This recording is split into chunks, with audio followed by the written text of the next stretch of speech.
diable a été débusqué, capturé, exhibé. Ladies and gentlemen, we got him.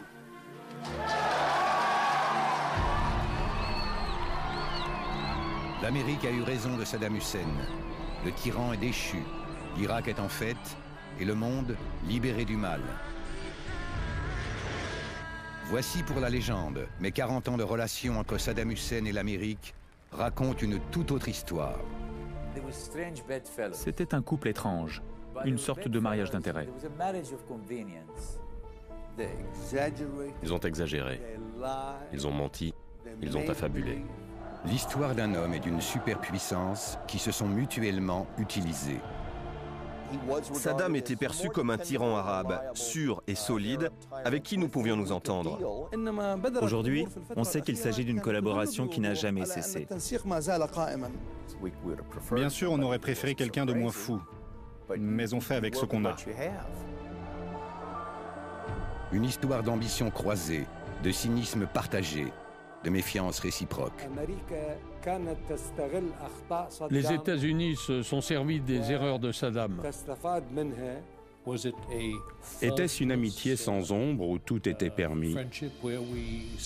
Non. Depuis ses premiers pas vers le pouvoir jusqu'à sa déchéance, Saddam Hussein a vu passer 9 présidents américains. L'Amérique voulait être le gardien incontesté de la région. Saddam se rêvait en maître des Arabes. Mais ils avaient plus en commun que la soif de puissance. Aussi loin que remonte ce récit, Saddam et l'Amérique ont été l'un pour l'autre un mal nécessaire.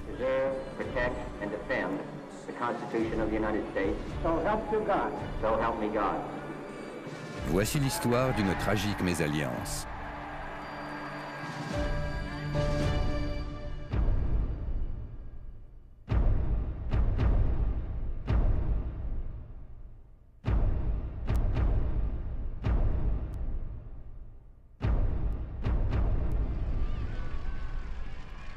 Lorsque Saddam Hussein a fait tourner ce film, il voulait immortaliser son premier fait d'armes. En 1959, il a 20 ans et tente d'assassiner le président irakien, le général Qassem. Il est membre du Baas, un parti clandestin pan-arabe. L'attentat échoue. Blessé, Saddam se réfugie à Damas, puis au Caire.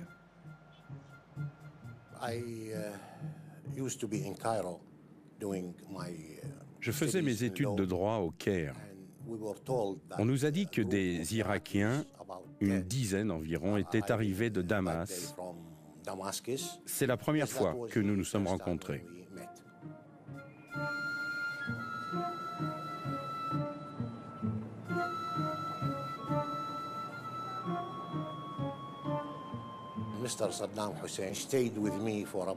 Monsieur Saddam Hussein a passé 3 ou 4 nuits chez moi. Ensuite, il a trouvé une maison à partager avec des amis. C'était un simple militant du parti Baas. Il n'occupait pas de poste de responsabilité. Mais je l'aimais bien parce qu'il était calme et qu'il ne parlait pas trop. Saddam Hussein était un de ces petits voyous que les fondateurs du parti Baas méprisaient. Mais certains cadres le considéraient comme quelqu'un sur qui ils pouvaient compter pour se débarrasser de leurs ennemis, pour faire le sale boulot.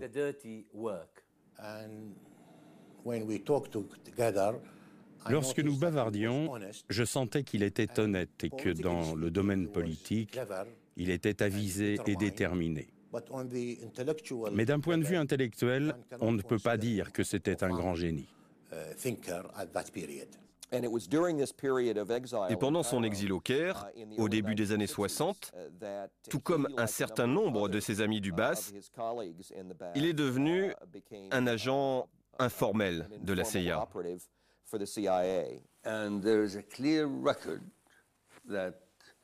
Il y a des preuves que le jeune Saddam s'est rendu à cette époque à plusieurs reprises à l'ambassade américaine au Caire. Les liens de Saddam avec les Américains en Égypte sont entourés de mystères. Mais il est certain que leurs intérêts convergent. Les communistes sont leur ennemi. La guerre froide fait rage, et à cette époque, le Moyen-Orient est l'un de ses fronts. Loin du Caire, Bagdad se réveille en état de siège. Nous sommes le 8 février 1963. Il était 8h30 pour être précis. J'étais dans la salle de bain et ma mère me dit « Il y a un coup d'État ». Le général Qassem est de nouveau visé. Très populaire pour avoir débarrassé l'Irak de la monarchie et de l'influence britannique, il s'est allié aux communistes. Face à lui, des officiers nationalistes et des militants du Baas. 4 ans après leur attentat raté, les compagnons d'armes de Saddam Hussein tentent une nouvelle fois leur chance.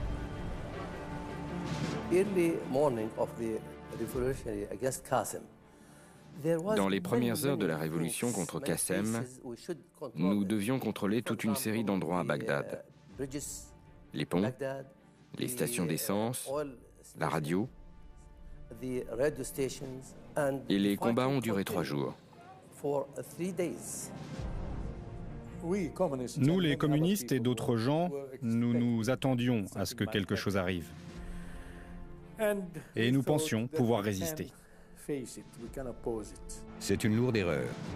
Ce sont les putschistes qui prennent le dessus. Ils capturent Qassem et le transfèrent dans les locaux de la télévision. Quand il est arrivé dans le studio, un homme posté à l'extérieur l'a frappé.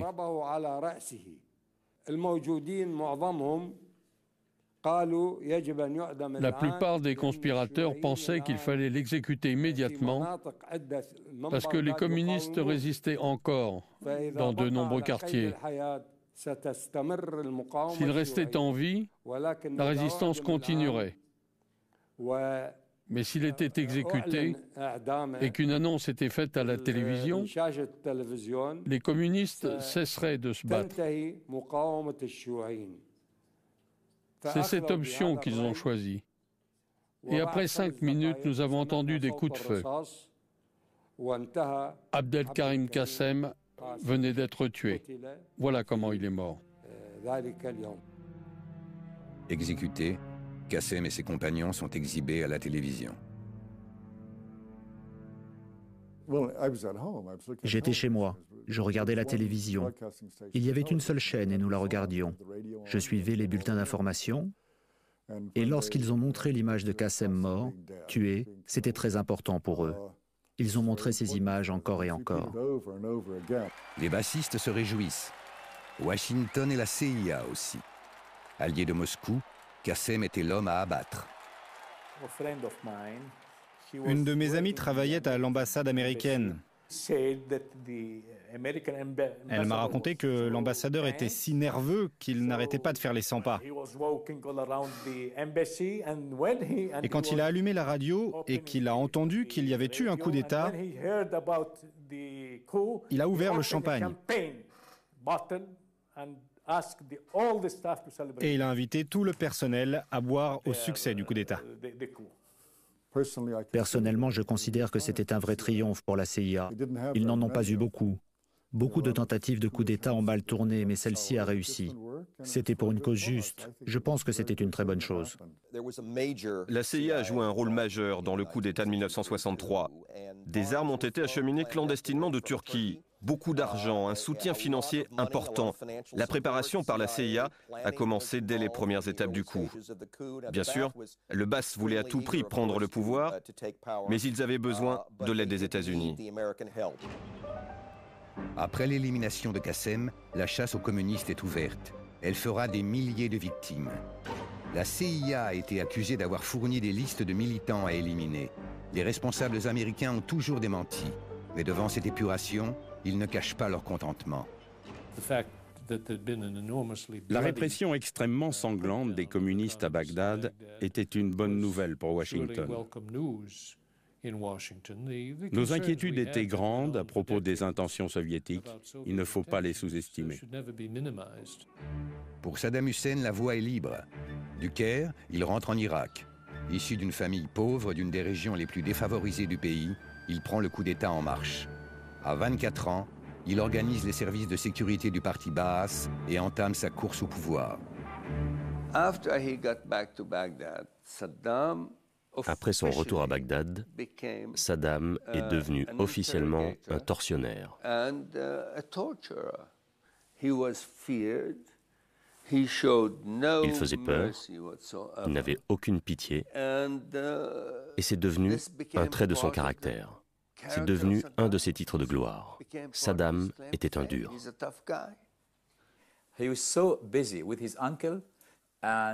Il était très occupé avec son oncle et d'autres voyous à former les militaires, le noyau dur, les escadrons de la mort du parti Baas.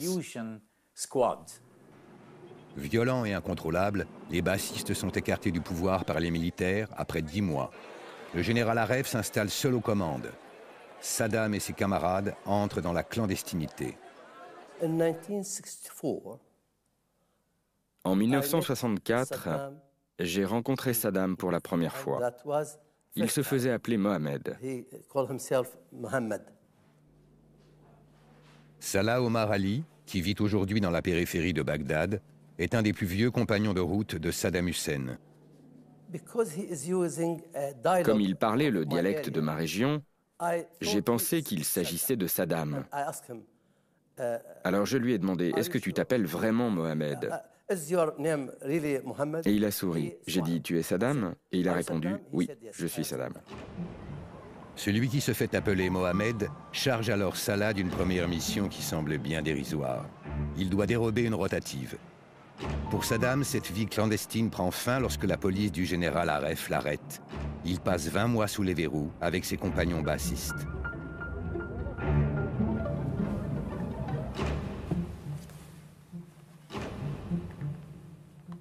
Sobi Abdelhamid est l'un des officiers qui ont écarté Saddam et les bassistes. Ironie de l'histoire, il est à l'origine d'une décision historique qui provoquera leur retour quelques années plus tard. Alors que Saddam est en prison, Sobi a été nommé ministre des Affaires étrangères. Là, c'est moi. Et là, c'est le président Aref. En pleine guerre froide, Aref, le nationaliste, songe à se rapprocher de Moscou. L'occasion se présente le 14 mai 1964. Une cérémonie marque en Égypte le début des travaux du barrage d'Assouan, financé par l'URSS. Le président Nasser a organisé une croisière officielle. Il a invité Khrouchtchev, le numéro 1 soviétique, et Aref, l'Irakien. Sobi organise à bord une première rencontre avec les soviétiques. À notre retour, des délégations irakiennes ont commencé à se rendre à Moscou pour signer de nouveaux accords. C'est alors que les Américains ont eu l'impression qu'ils allaient perdre l'Irak pour de bon. Nous avons choisi l'Union soviétique plutôt que les États-Unis. Saddam Hussein va profiter de cette situation. Washington ne peut laisser l'Irak entrer dans l'orbite soviétique. De nouveau, le chemin du jeune baathiste croise celui de la CIA. Ils poursuivent le même objectif, l'élimination du régime. Les contacts de la CIA à Bagdad et en Irak étaient avant tout les responsables du parti Baas et les hommes politiques, comme Saddam Hussein. Mais d'autres contacts ont été établis spécialement à travers l'ambassadeur irakien au Liban. Son nom était Al-Hani. 17 juillet 1968. Les rues de Bagdad sont le théâtre d'un nouveau coup d'État baathiste, l'événement décisif qui va projeter Saddam vers le pouvoir. Et j'étais là. Au milieu de la nuit, nous sommes allés au palais. Nous avions revêtu nos uniformes militaires et nous étions armés. Une fois arrivés au palais, nous l'avons encerclé. Saddam était avec nous.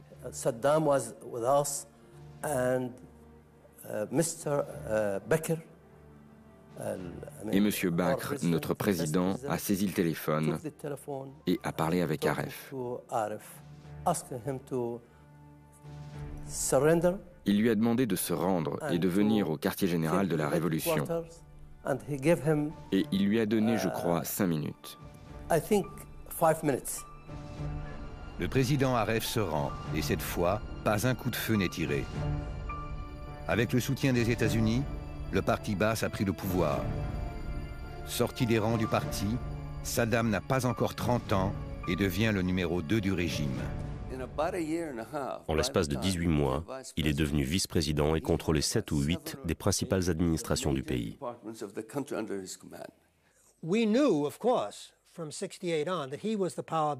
Nous savions depuis le coup d'État de 68 qu'il tirait les ficelles du pouvoir.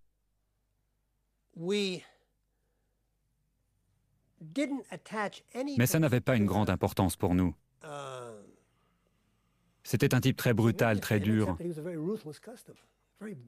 Mais l'Irak avait la réputation de ne pas pouvoir être gouverné autrement.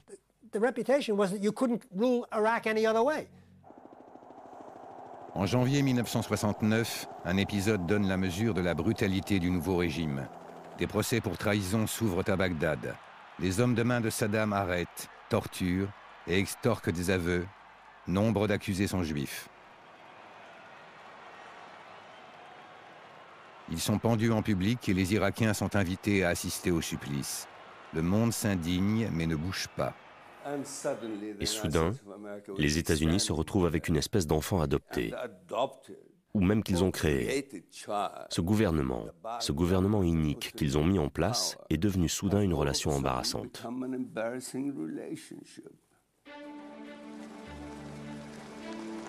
Les États-Unis font face à un régime équivoque. Le tandem Bakr-Saddam joue habilement de la rivalité entre l'Est et l'Ouest, sans jamais s'aligner ni sur l'un ni sur l'autre. Alors que la répression des communistes se poursuit à Bagdad, Saddam accompagne Bakr à Moscou pour signer un traité d'amitié avec l'URSS. La même année, il nationalise le pétrole. Et tout en dénonçant l'impérialisme américain, Saddam ouvre l'Irak aux entreprises et à l'influence occidentale. Dans les années 70, Saddam est devenu le symbole de la modernisation et de l'occidentalisation que beaucoup d'Irakiens souhaitaient. Il était habillé à l'européenne, il parlait d'éducation, de faire venir les Occidentaux.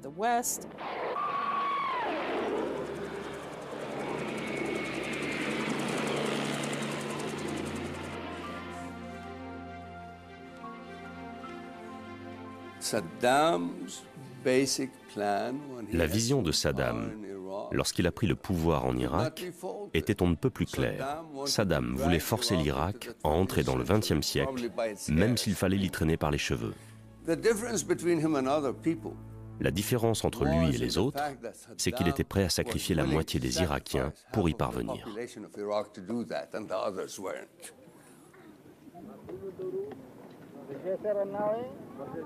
Terreur et bienveillance. Saddam Hussein cultive volontiers son double visage. Entouré de ses gardes du corps, il se met en scène sous l'œil complaisant des caméras officielles.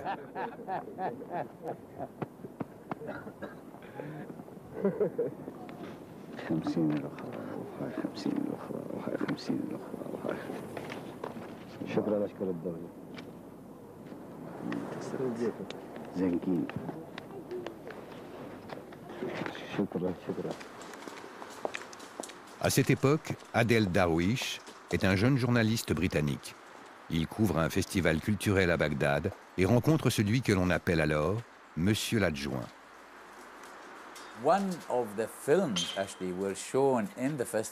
L'un des films qui était présenté à ce festival était Le Parrain, premier épisode, le film sur la mafia. Et je crois qu'une bonne partie de la conversation que nous avons eue a porté sur ce film, Le Parrain, et sur l'explication qu'en donnait Saddam, son interprétation des péripéties du film. Et tout cela n'a eu véritablement de sens pour moi que 20 ou 25 ans plus tard, à la lumière des développements politiques et de la manière dont il traitait ses opposants, et bien sûr, la manière dont il agissait avec sa propre famille. Face à ce personnage à la fois tyrannique et pragmatique, Washington ne sait pas sur quel pied danser. En apparence, nous donnions l'impression de danser d'un pied sur l'autre.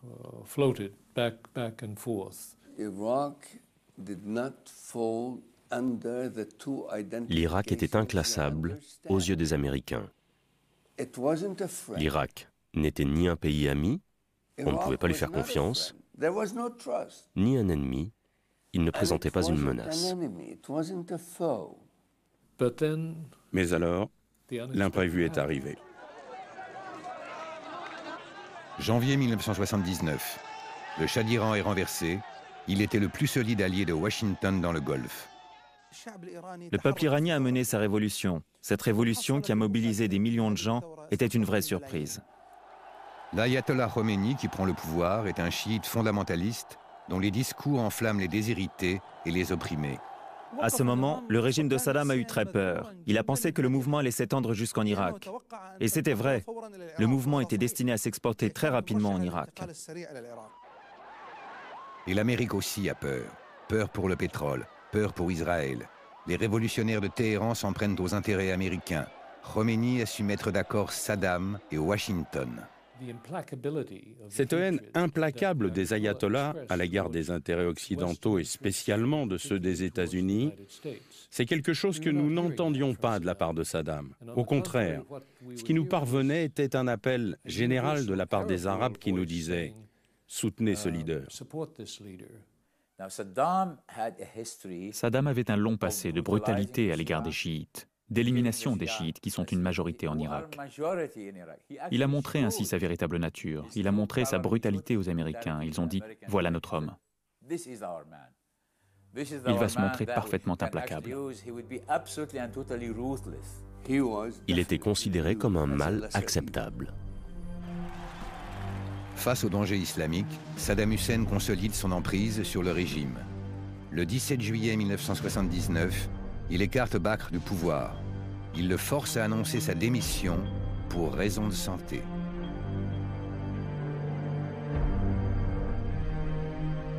Cinq jours plus tard, il procède à des purges aussi brutales que spectaculaires au sein du parti Baas contre 19 prétendus conspirateurs. La paranoïa s'est emparée de Saddam.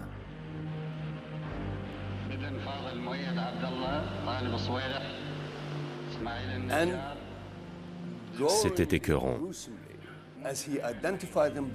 Il les désignait par leur nom et des hommes de main les conduisaient hors de la salle. Plus personne n'a entendu parler de ces 19-là.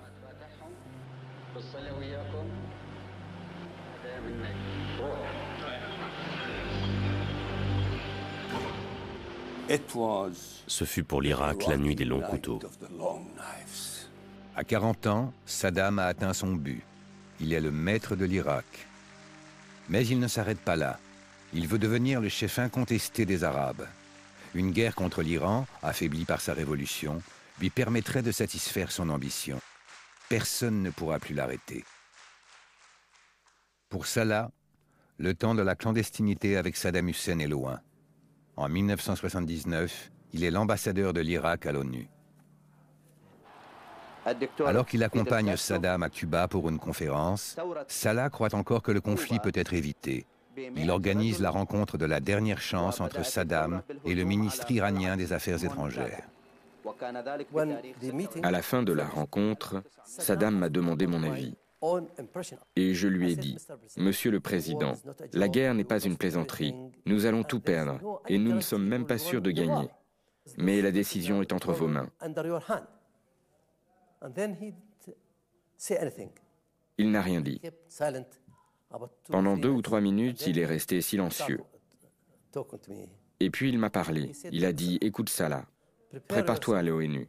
Nous allons entrer en guerre. »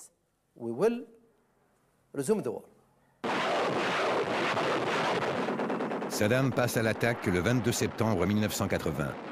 Bien sûr, il proclame qu'il ne fait pas la guerre à l'Iran pour servir les intérêts américains. ولم تستطع العهود المندثرة أن تستخدم الجيش العراقي في منهجها السياسي لخدمة الأجنبي رغم المحاولات التي بذلت في هذا الصدد. Washington aussi a toujours démenti avoir poussé Saddam contre l'Iran. Mais pour les États-Unis, celui qui fut l'ennemi des communistes est devenu le meilleur rempart contre la révolution islamique. L'heure de la coopération ouverte entre Saddam et les Américains a sonné. J'ai reçu un message du représentant irakien à Washington indiquant dès 1983 un intérêt à rétablir des relations diplomatiques complètes. Et il y a eu toute une série de visites et de contacts. comme la fameuse rencontre avec Rumsfeld, qui va à Bagdad et déclare en somme « Voilà un type avec qui je peux travailler ». Et nous commençons à leur offrir soutien et coopération. Ils obtiennent par exemple des crédits pour acheter des produits alimentaires. Mais les Irakiens n'ont jamais été des partenaires faciles. Richard Murphy assiste à cette rencontre. De ses contacts avec Saddam Hussein, il conserve un souvenir ironique. Une des remarques de Saddam m'est restée à l'esprit. C'était une plaisanterie du genre « L'attitude des États-Unis à l'égard du tiers-monde est comparable à celle d'un paysan irakien lorsqu'il prend une nouvelle épouse. » 3 jours de douceur et puis direction les champs pour travailler comme un esclave pour le reste de ses jours. Richard Murphy s'est contenté de sourire. À cette époque, l'Amérique fournit à l'Irak des photos satellites, du renseignement et des crédits, et l'administration Reagan laisse même Saddam acheter aux États-Unis de quoi fabriquer des armes de destruction massive.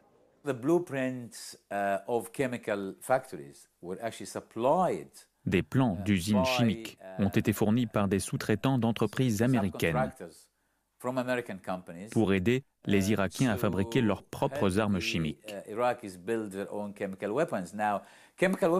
Ce qui est intéressant avec les armes chimiques, c'est que la loi vous interdit de fournir les armes elles-mêmes, mais vous pouvez la contourner en fournissant les plans. Et aussi incroyable que cela puisse paraître, voici les plans d'une usine chimique, fournie par une entreprise américaine, en toute connaissance de cause, et avec l'approbation des États-Unis. C'est du cynisme à l'état pur. La guerre, qui a déjà fait des centaines de milliers de victimes, menace maintenant le flot du pétrole dans le Golfe. La marine américaine s'y déploie massivement. En 1987, un épisode tragique confirme que l'Amérique de Ronald Reagan est prête à tout pardonner à Saddam Hussein.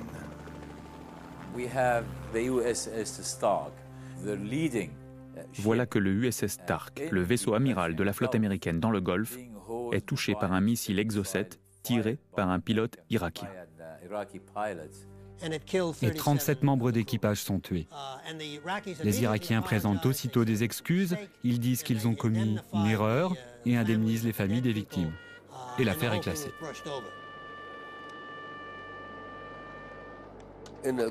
Dans des circonstances normales, un incident de cette nature ne provoque pas seulement de la colère ou des gesticulations. C'est une raison pour faire la guerre. Et pourtant, immédiatement, le gouvernement américain multiplie les déclarations pour dire « c'est un accident et les accidents arrivent en temps de guerre ». This event underlines once more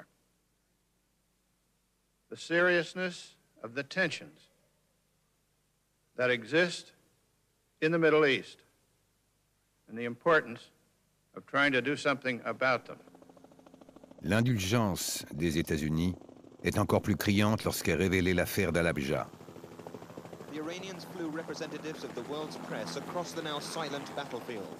Dans ce village kurde, les Iraniens affirment que l'armée de Saddam Hussein a gazé 5000 civils. Je présidais la conférence internationale sur les armes chimiques. Soudain, les Iraniens nous montrent des images de l'effet des armes chimiques à Al-Habja.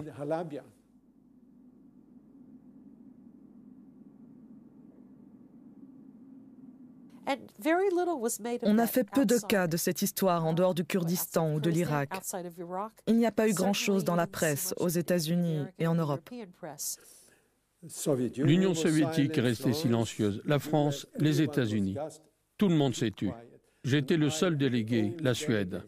Et je sais combien ils étaient nerveux à Stockholm. J'étais le seul à avoir dit « Ceci est inacceptable et doit être condamné ». Silence absolu. Pas un seul des 35 pays participants à cette conférence, de ces pays dotés d'arsenaux importants, pas un seul n'a levé le petit doigt.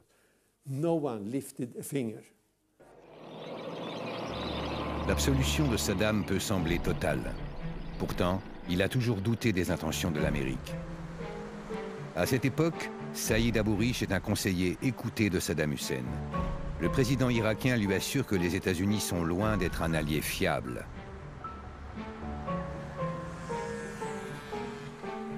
Saddam Hussein m'a dit très clairement que si les États-Unis voulaient faire cesser la guerre, ils en avaient les moyens. Mais il voulait qu'elle continue. Saddam était déçu, plus que déçu, affligé par le fait que le monde assistait sans broncher à cette guerre, à cette boucherie entre les deux pays.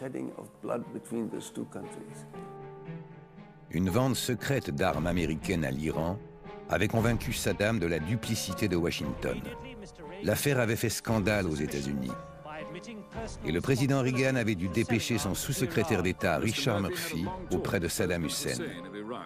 One difficulty Mr. Murphy had to explain away was why the United States had supplied arms secretly to Hussein's enemies. Mr. Murphy said there would be no repetition of that limited exception, and to back up his words, he gave the Iraqi leader a letter from President Reagan.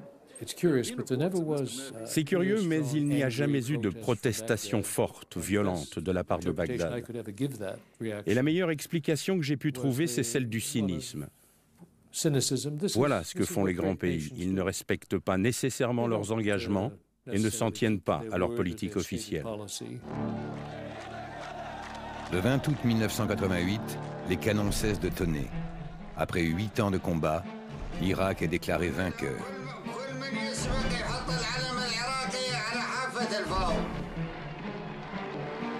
La guerre a fait des millions de victimes, morts et blessés, des villes rasées, des cohortes de réfugiés.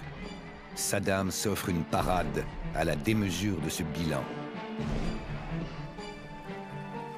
Lorsque George Bush arrive au pouvoir en 1989, la carte du monde a changé.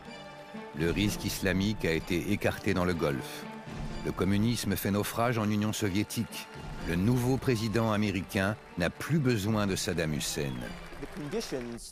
Les raisons qui nous ont amenés à intervenir dans cette partie du monde au départ et qui nous ont conduits à nous allier secrètement avec Saddam Hussein disparaissent sous nos yeux. Et elles disparaissent très rapidement. Et même si les observateurs n'ont pas pu noter de changements substantiels dans notre politique, il y avait toutefois des responsables, surtout parmi les militaires, qui ont envisagé la nouvelle menace que représentait l'Irak.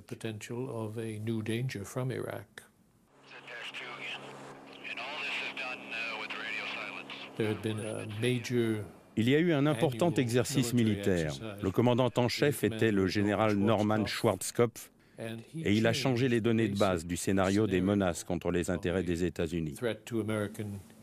Il a dit « Il n'y a plus de danger sérieux venant de l'URSS » et il a introduit le scénario d'une invasion du Koweït par l'Irak. Surarmé, Saddam Hussein est devenu menaçant. D'autant plus qu'il est aux abois. Après 8 ans de guerre, l'économie irakienne est exsangue. Et les voisins arabes ne font rien pour aider Saddam. Au contraire.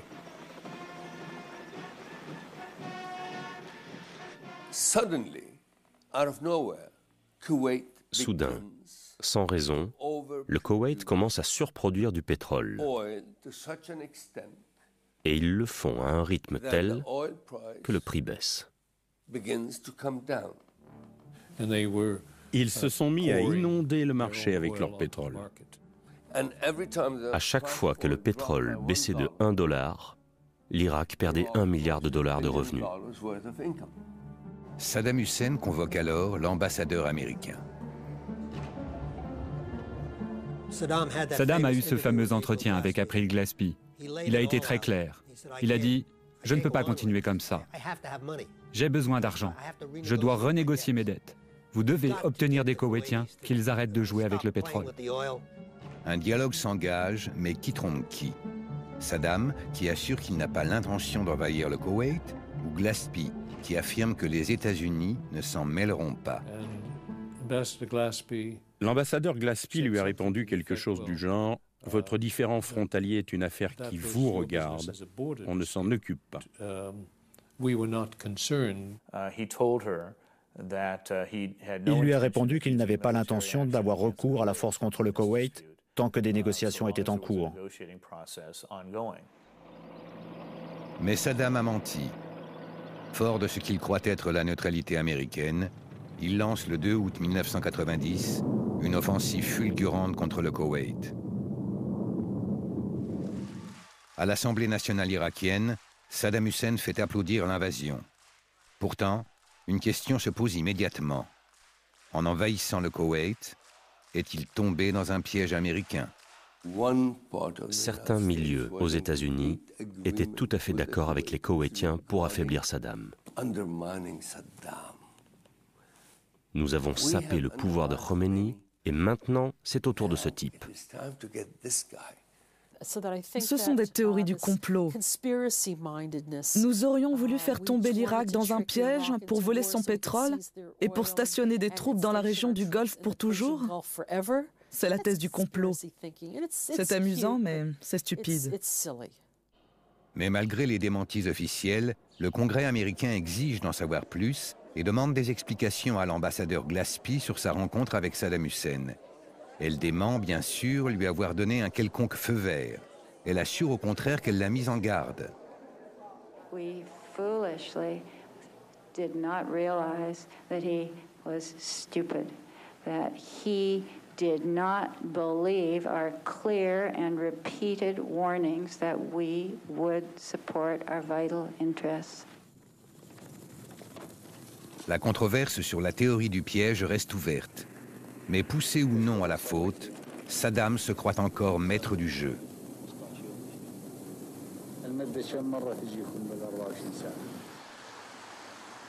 Quatre jours après l'invasion, le chargé d'affaires américain à Bagdad est convoqué par Saddam Hussein. Joseph Wilson est le dernier diplomate américain à avoir rencontré Saddam. Ce 8 août, il fait face à un homme sûr de lui. Lorsque je suis arrivé, Saddam se tenait au milieu de la pièce. Il me toisait, les yeux dans les yeux. Comme j'aime à le dire, du genre qui va flancher le premier. Puis il m'a tendu la main et je l'ai fixée. Et j'ai saisi sa main sans baisser les yeux.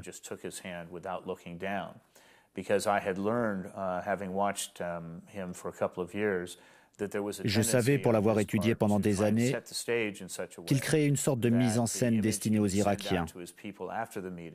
Il tentait de forcer ses visiteurs à baisser la tête devant lui au moment où il lui serrait la main. Alors je l'ai regardé et je lui ai pris la main.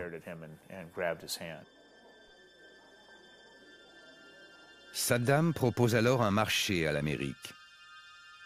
Ce qu'il voulait me dire au cours de cet entretien, c'est que si les États-Unis le laissaient faire au Koweït, il nous garantirait l'approvisionnement continu en pétrole bon marché et il n'envahirait pas l'Arabie saoudite. Je lui ai répondu, sortez du Koweït, arrêtez de piller les biens des Américains et laissez les Américains quitter la région.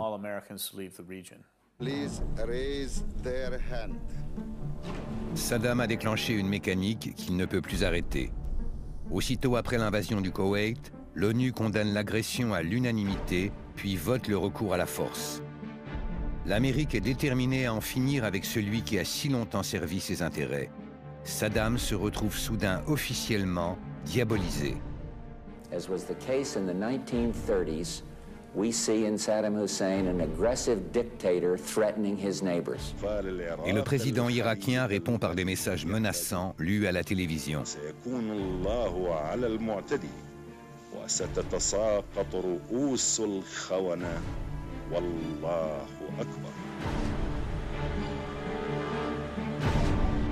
5 months ago, Saddam Hussein started this cruel war against Kuwait. Tonight, the battle has been joined.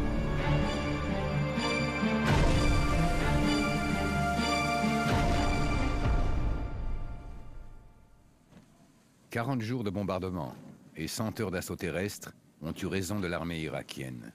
Une vaste coalition menée par les États-Unis l'a chassé du Koweït. Écrasé militairement, totalement isolé sur la scène internationale, Saddam Hussein est un paria humilié. Après 23 ans de règne, sa chute paraît certaine. Pourtant, un événement sans témoin va le remettre en selle. Dans le sud chiite du pays, sous contrôle de l'armée américaine, des militaires irakiens se rebellent avec le soutien de la population. Quand le soulèvement a commencé en 1991, on l'a qualifié d'insurrection chiite. Mais en réalité, c'était un soulèvement populaire général. En 1991, j'étais en charge des groupes islamiques chiites en Irak. Je les connaissais tous, j'étais en contact avec eux. Leur objectif était de se débarrasser du régime et de mettre sur pied une espèce de gouvernement chiite en Irak, au moins dans le sud, qui est en majorité chiite. Ils voulaient créer ce que l'on appellerait une république islamique.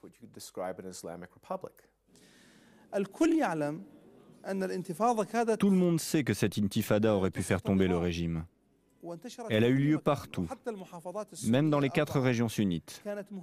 Elles ont soutenu le soulèvement et elles y ont participé. Cette insurrection avait été ouvertement encouragée par le président Bush.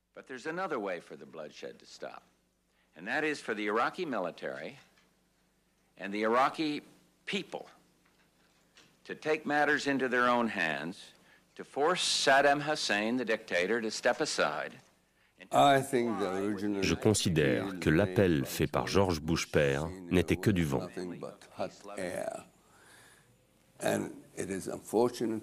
Et c'est malheureux pour ceux qui y ont cru. Sur le terrain, l'armée américaine ne fait rien pour aider la rébellion. Au contraire.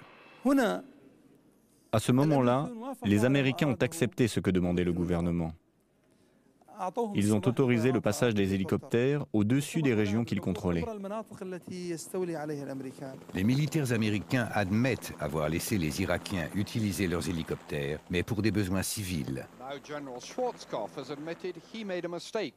The general says he now thinks the Iraqis always planned to use their helicopters to suppress revolt. I think I was suckered, Storman Norman says, and he regrets his decision to allow the Iraqis to use helicopters. Do I think that the United States should bear guilt because of suggesting that the Iraqi people take matters into their own hands, with the implication being given by some that the United States would be there to support them militarily? That was not true. Mais sur le terrain, le mal est fait. Le soulèvement est écrasé dans le sang.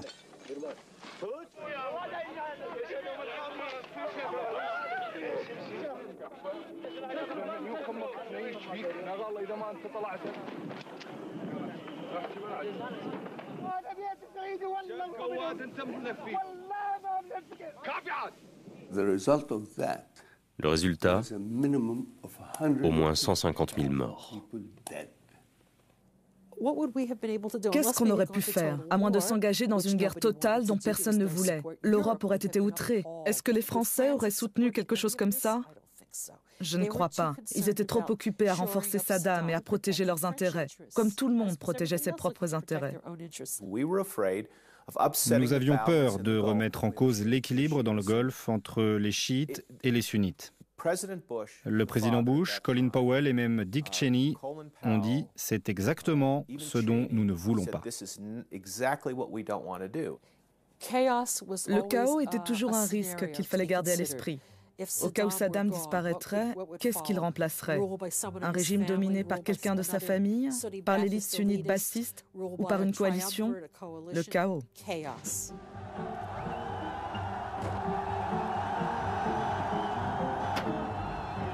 Encore une fois, la brutalité de Saddam Hussein l'a servi. Face au risque de chaos, il est apparu aux yeux de Washington comme le seul recours, un gendarme pour l'Irak.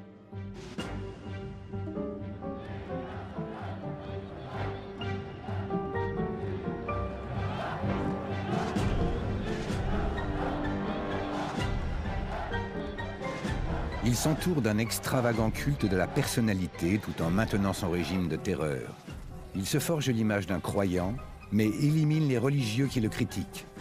À la tête d'un système mafieux, il accumule une fortune incalculable, alors que les Irakiens vivent dans la pénurie. Saddam reste au pouvoir, mais sa survie tient en réalité à une lutte d'influence au sein de l'administration américaine. Et pour l'heure, ceux qui demandent sa tête ont perdu. À plusieurs reprises, des tentatives de coup d'État visent le régime irakien. Mais ces opérations prennent des allures de farce. Robert Baer, qui vit aujourd'hui dans le Colorado, a participé à l'une de ces missions. Entre septembre 1994 et mars 1995, nous avons envoyé une série d'équipes de la CIA. Et j'étais à la tête de l'une d'elles pour voir si nous pouvions monter un coup d'État. Quand nous sommes arrivés, nous avons traversé la frontière et nous étions sous la protection d'une milice kurde. Nous sommes entrés en contact avec des officiers de l'armée. En février, ou plus exactement janvier 1995, ils ont dit « Oui, nous pouvons monter un coup d'État ». Le plan a été envoyé à Washington, mais il a été rejeté le 28 février par la Maison-Blanche.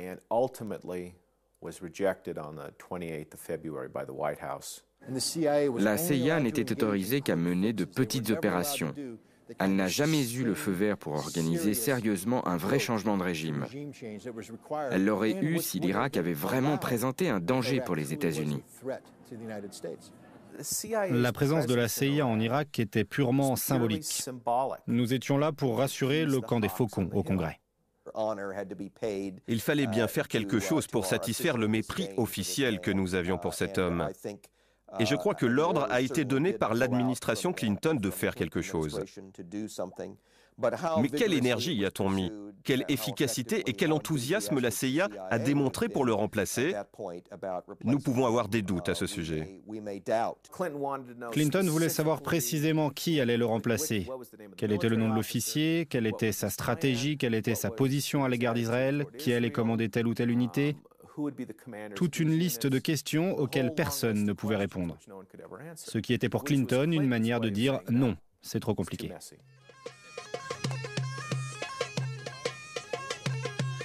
Saddam Hussein peut couler des jours tranquilles. La Maison-Blanche a renoncé à l'éliminer.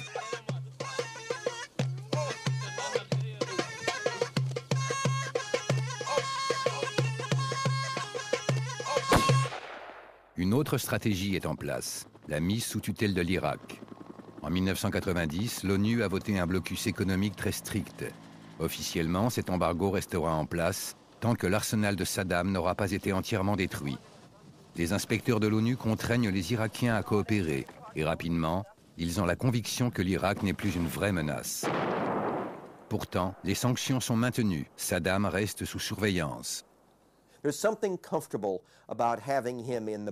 Il y avait quelque chose de rassurant à le savoir dans sa cage, avec les sanctions et le régime d'inspections internationales mis en place dans les années 90. Et je crois que ça arrangeait tout le monde. Mais ce sont les Irakiens qui payent le prix des sanctions. Les enfants meurent faute de soins, les familles s'appauvrissent.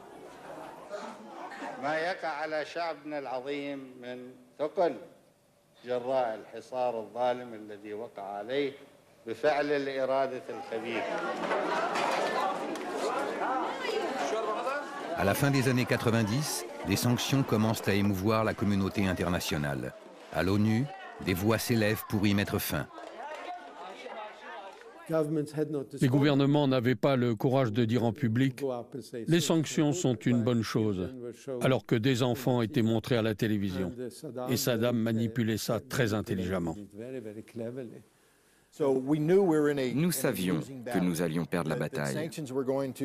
Les sanctions allaient s'affaiblir au point de devenir une plaisanterie. Et si vous levez les sanctions, vous n'avez plus de tutelle. Et sans tutelle, vous ne contrôlez plus Saddam Hussein. Les sanctions et la guerre vont de pair. Je n'ai rien contre les sanctions.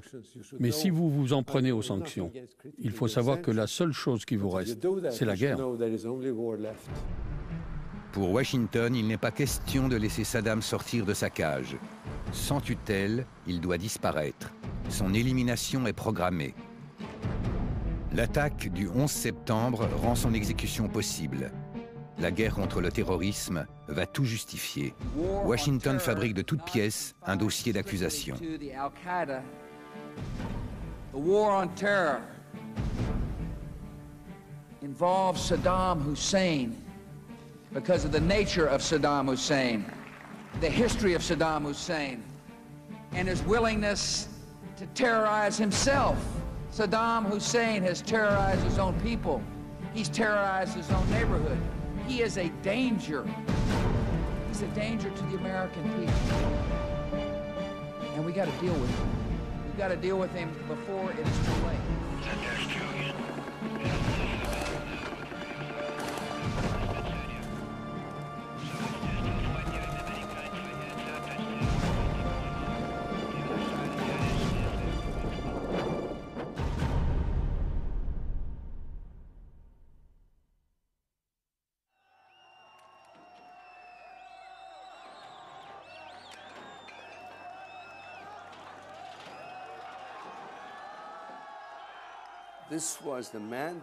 Voilà l'homme avec qui ils se sont cyniquement entendus aux dépens de la démocratie en Irak. C'est la fin d'une liaison coupable de 40 ans. 2 coups d'État, 3 guerres, 12 ans d'embargo, une histoire commune placée sous le signe de la violence. Saddam Hussein, le meilleur ennemi de l'Amérique, voulait régner sur un empire. Il est enfermé et ne retrouvera jamais la liberté.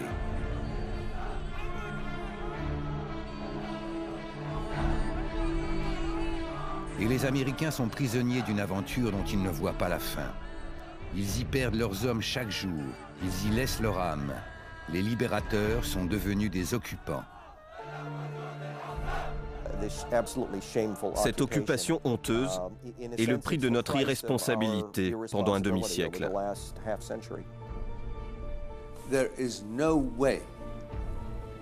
Les États-Unis ne pourront jamais gagner.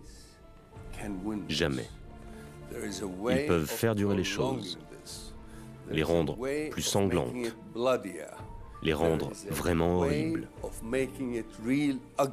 Mais ils n'ont aucun moyen de gagner. Ce qui nous attend, c'est l'anarchie. L'anarchie et le chaos que Washington voulait éviter à tout prix, ou pire encore pour les Américains, l'ordre islamique.